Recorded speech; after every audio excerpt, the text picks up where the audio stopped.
response to some of the criticism in a minute, but in layman's terms, explain briefly what you came across in your research. Hi, Laura. Yes, thanks for having me. So this was actually a study.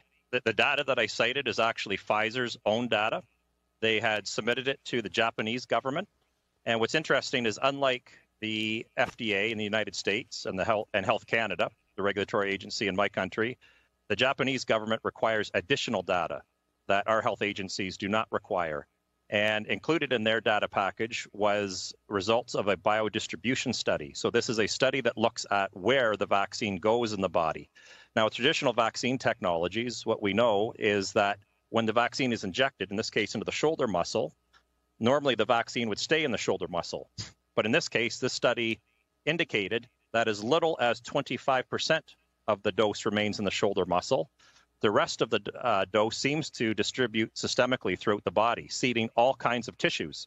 And so there's a couple of concerns. There was a peer-reviewed study that demonstrated that the spike protein that the vaccine causes our bodies to manufacture gets distributed throughout the bloodstream.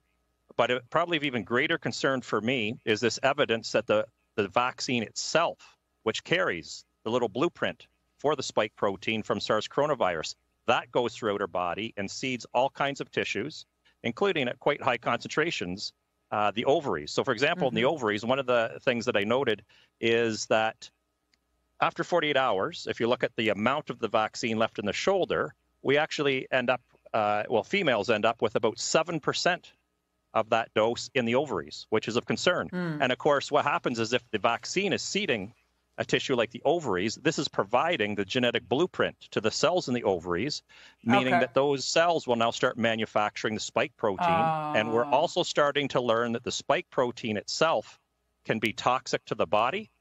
And as we generate antibodies against the spike protein, if we have cells, for example, in the ovaries that are now starting to express the spike protein on their surface, our own antibodies are going to be attacking our own cells. Okay, I want to ask that.